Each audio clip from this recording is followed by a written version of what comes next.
ayagala okwemulisa agende ku page ye yemulise tunda kizigo kyo nze sikuinako buzibu gwa mu kizigo kyo seerera. I don't have a problem with you actually, but problem, do not come on my page and tell me I am ugly when you are purple blue. When you genda no posting ekintu omuntu najja nakuvuma nogenda okeberako ku page nga yinaina wa blue black nogamba honey, why do you want me to come and attack you? Because if I start attacking you, you will realize that you are purple blue. You realize that you have 4 colors, 10 colors on your skin. Ngonyumye. Alhamdulillah. Abakazi abalungi banyumanga. Omukyala Nita Bridals abikoze leera. By the way, mugende mu supporting wali awo ku Pioneer Mall empya. She has all the outfits. Okitegeera buli lugoye aluyina gwe amunoonya jja ku page yange oba genda omunoonye ku Nita Bridals social media pages zonna akosa Nita NITAH Nita Bridals. Wavaye mabega ka waliwo ka video akatambula kasaturatinga nnyo ng'ogamba mbu abakyala abeeyerusa ne bagamba ngo bayisizaamu nnyo eggaali. Abakyala abeeyerusa sabayisaamu gaali just bakakanya akajanja n'amalala. You know, sometimes when you are not natural, or you know, okusigala ng'oli calm so that to causing a noise mungi okitegeera. Simanyi ani yalimba bakazi beeru nti bwe weeyerusa oba mulungi nnyo. It is okay okweyerusa, however tusigale nga tuli bakakamu. Do not make a black woman like me feel that I am ugly. Abakazi abeeru abeeyerusa balina engeri gye bamakingamu abakazi abaddugavu okuwulira nti ffe tetuli bakyala balungi naye ng'ate omanyi omwana omuwala ali ku kala ye eya black oba eri original tewali bwogenda gigula eno kala tebagigula. So no ensonga eyo sibalinaako obuzibu. It's just that they should keep in their lane okitegeera basigale mu lane zaabwe naffe abaddugavu tusigale kubanga ffe abaddugavu tetubalinaako obuzibu. It's just that abeeru balina engeri gye baagala okuyingira buli muntu. Omanyi ogenda n'oposting ekintu omuntu najja nakuvuma nogenda okeberako ku page nga yinaina wa blue black nogamba honey, why do you want me to come and attack you? Because if I start attacking you, you will realize that you are purple blue. You realize that you have 4 colors, 10 colors on your skin. I don't want to make you feel like that.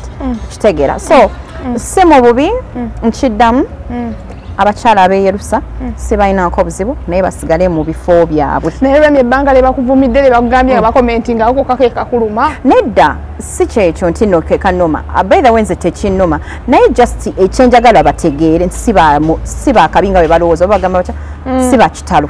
Si bakitalo nga bwe balowooza. Nange nga bwe bagala okumpuliza nti siri wa kitalo nabo bakakkane ku si bakitalo nga bwe balowooza. Ayagala okwemulisa agende ku page ye yemulise. Tunda kizigo kyo nze sikuinako buzibu gwa mu kizigo kyo seerera. I don't have a problem with you actually, but problem, do not come on my page and tell me I am ugly when you are purple blue. Don't honey, don't kubanja kusabula. Kyewasigaliza ennaku zino bagamba tosabudde bitooke ebigwa kasito jam space yange nga nkujjukiza nti mukwano you are in my space. Sirumba atannumbye. Abantu bagamba ennaku zino ebivulungo bibeeramu nnyo. Naye ate tebakisussa. Nali mu kivulu kimu ekya battle, that is Cindy and Shiba. I just wanted to come and support females. Then kino ekirala ekya David Lutalo bankubira essimu okujja okukola. It is money. So I came to work. Wasooka mu ceasefire kyali kivulu. Ceasefire was also a job nali nzize kukola. Nali size just to attend kimanyi stambula kiro ebintu byange si bya kiro nnyo. So nali just nzize kukola ng'omuntu nawe banakubira essimu nti twagala hosting show. So by the abagala hosting shows zamwe. Yes, I'm a very good MC. So mujje mumpe ka sente. Just ojango ina sente entono nnyo sizikolera. Otandikira kumeka ekyo si kikulu naye my PA is there. You can always discuss with her. Yes, sente ekikulu saagala sente entono nnyo njasigala mbuliri bwange nebake. Oyagala za ddoola baneza wano zikwata kasazi bannyingi.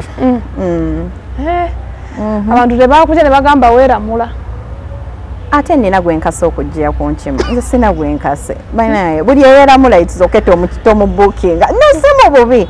But honestly naffe tekamu obudde. Do you know emceeing is not easy? And on top of that otekamu makeup, tekamu enviiri, tekamu engoye, tekamu ogendo bibalamu, tekamu amafuta, ogendo bibalamu nga maana kakadde kagudde wali. Kakati oyagala nkolere sente mekeera kakadde? Sikakolera. Katono nnyo. katono. Abantu basinga baliyo bakomplaining naddala beera no mu comments nga abantu basinga bagamba Remy nga tali mu climax. Remy ki ekyagaana climax? Lwaki todda mu season eno? Bakomplaining abantu kituufu nange ndaba nnyo mu comment section yange nga abantu bambuuza lwaki tukomawo mu season 2. Now let me make this very clear. First and foremost, I was not a member of Aromantic. Just I was I'm a freelancer, that is one. I'm not a contractant, naina contract with them. Nga wonobeerawo karo ngoli freelancer like akuyise yonna gy'ogenda okitegeera era nange okujja okuntuukirira mwami Lubowa yambuza oyina ekibiina ky'olimu ne mugamba nedda sina kibiina kyendimu so bw'aba gy'ali najja kyobalaba naliko mu Prestige naliko mu Best Friend we batyo ndowooza Best Friend we nagikola bulungi no ndoza nakola bulungi Best Friend ne bampita mu Climax so Climax neja family ya mwebe naafa atekela ne bamusiba so omuntu assa omuntu bamusiba mayisa so there is no way I would appear in season 2 so that is why I didn't appear in season 2 simo bubi abantu bali obebuzo basubireyo oyine chenala kyonaabeera mu kale kitali Climax nenga kiri eyo mu Aromantic. Definitely if I am called sichina ko buzibu nze kasita omukulu mwami Lubowa akwate simu nankubira nangamba mbadde nkwetaaga mu project eno nga wendi n'obudde mbulina kalas nja kubeerawo bulungi nnyo okuzannya. Posta etambula njite posta ng'era gamba oyina omuzannyo oba oyina ekina-Uganda tukiyite ekina-Uganda tukiyite muzannyo tukiyite ki? Yes, true. Waliwo posta etambula actually nabadde sinaba nakutandika kulanga officially naye I am glad that people have welcomed me. You people, you have welcomed me. I don't want to cry. Sagala kukaaba. Naye monda z'omukwano omanyi nga sinaba nakuta posta officially naye nga buli agirabyeko giweereze rapinge posting giweereze ngiposting.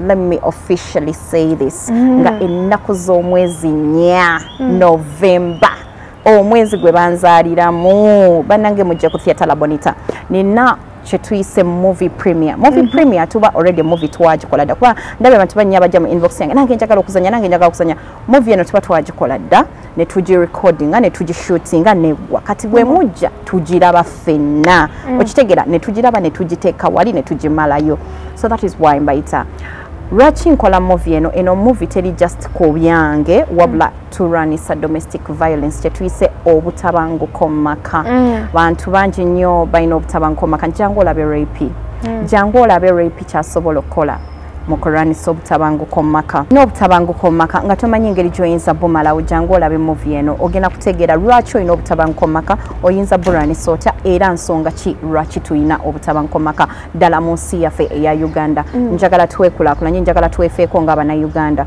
nze njagala nnyo okuzanya ekintu ekigenda okukusomesaamu ekintu newankubadde ogenda kiraba onyumirwe era oveemu nga mutuufu nga bwe wayimba keira ne muguno ogenda kuvaamu oyimba erinnya erimu so mujje mu bungi mumpagire okuyingira emitwalo 3 emitwalo 5 ne tebo yakakadde nkikakasa nti gwe andaba wandyagadde okulaba movie eno togisubwa nkiddamu togisubwa kuba bw'ogisubwa tolina wala bugenda giraba kogambye buno omuzannyo guli ku butabanguko mu maka omuntu alinza okutulayo ne yeebuuza n'agamba Remy yali ayisiddwako bw'atyo yali akiyiseemu lwaki nakolako n'abaana aba Cerebral Pulse mwena mukimanya abasinga naye nalabanga ensonga lwaki abaana baneno balina bamaama baabwe bokka bataata tebaliiwo it is because of obutabanguko mu maka ekisookera ddala obwavu okitegeera kaakati bintu bingi nnyo ebireeta obutabanguko mu maka that is why tekwata ku nze wabula nkikakasa nti ekwata ku munnayuganda ali eyo omuyitirivu that is why njagala mujje mugirabe ate it is a charity show nze nina like waliwo NGO gye nkolera gye bayita Aswage Charity Organization. Aswage Charity Organization egenda kubeera nga eyambako abantu ab'enjawulo bw'ojja n'ojja mu kivulu kino ogenda kuba ogase ettafaali ku muntu ali eyo eyeetaaga obuyambi so sikola nnyo bivulu bya just era temundaba nko nga nkoze ekivulu naye kino kye kivulu kyange ekisooka ate nga lwaki nkikoze it is because njagala akasente akanaavaamu kagenda tekayamba abantu abayita mu domestic violence oba abayise mu butabanguko mu maka so jangu owagire ekivulu kyange tusobola okulwaniswa obutabanguko mu maka omuntu ayinza okubuuza n'agamba ki ekyakuinspiring nga gwe Remy nodda ddala mu kuzannya ebina-Uganda kuba abantu abamu ddala lwa serebu bagamba nze kasita abamumanyi byo tebinkwatako yes ekintu ekimu ekisinza one thing that has really inspired me okusigala mu industry eya film ekisingira ddala, you guys have loved me in this industry. You have made me believe in myself. That is why today I can direct a movie, I can write a movie, I can produce a movie. I just know wentandika simanyina kyakugamba wembeera ku set oyinza okulowooza nkoze ebintu binene emyaka 10 okitegeera mundetedde okwekiririzaamu osanga nali sikimanyi naye mundetedde okukiwulira nti nkisobola munjagadde ne mumpushinga okukiyingiramu. So that is why saagala mbalekerere buli we mundaba ne mungamba oleetayo dyakapya kaakano ate sikeekoka nina beyond wealth nayo ejja ate negenda ku banka erimu basita nze simanyi kyabagamba mutule mukakane koyingidde nnyo ebintu bya firimu omuntu tagambe n'agala Rwemera akayagala kuba mulimu gwa TV gwe bamumanyiddemu adde mu firimu nazina obulungi amala nava mu ddiiro. So nina talents nyingi nnyo zendaba nze ekyobalaba wensanga present nga muto mugamba osobola, you are a queen, you are a king, kubanga njagala adde mu kifo kye mbaddemu n'okunsingako. Kikulu nnyo obutafiira mu kintu, kolako kyokoze okkirize nti mu butuufu kandeke n'abalala bakoleko kino. Era nzikiriza nti essaawa zakati nyinza okuba ndi muzannyi mulungi naye time egenda kutuuka ate era nga kati sizannya kati ng'ate nsetolinze nnyo mu either writing or producing or directing. Okitegeera kubanga buli gye tweyongera okukula waliwo ebintu ebimu by'otunuulira n'olabira ddala kati sikyalina nnyo kyengattako, kati bwe mbeera ku TV sikyalina nnyo kyenkola kiri awo ne kigattako, naye ate waliwo talent empya esobola okujja nga bw'ekola ekintu mu butuufu you appreciate. So I am here to let all the talent. If you can do it, go for it. Do not be worried that there is a legend out there that is going to stop you. Legends, what I can tell you, inspire the young ones. Do not fight them.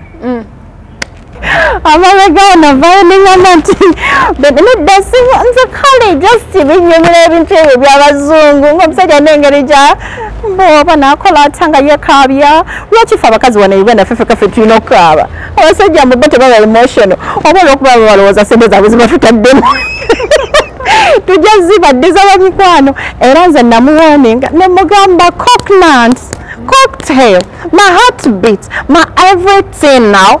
You must pretend at least bane kumbaga yange n'otakaaba tugiddamu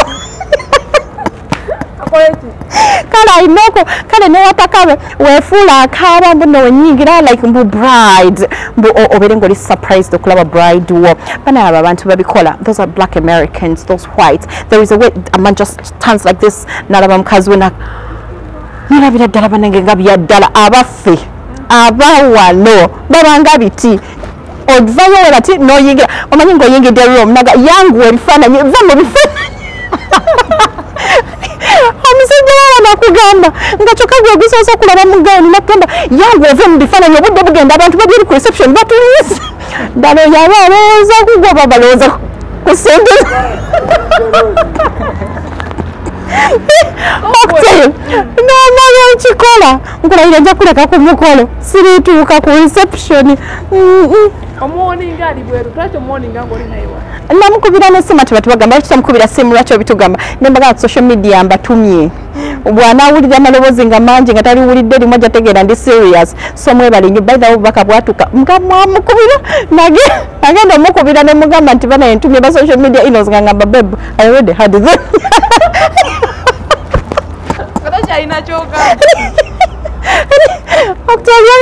Babe, the social media have already reached. So, madam, what are you saying? You think I don't pretend? Babe, I don't cry. Bambi kasajja katukatata nako kageza ko kabikola ne just njagala kwongeremu. Kabebi obikola naye yongeramu. Bye.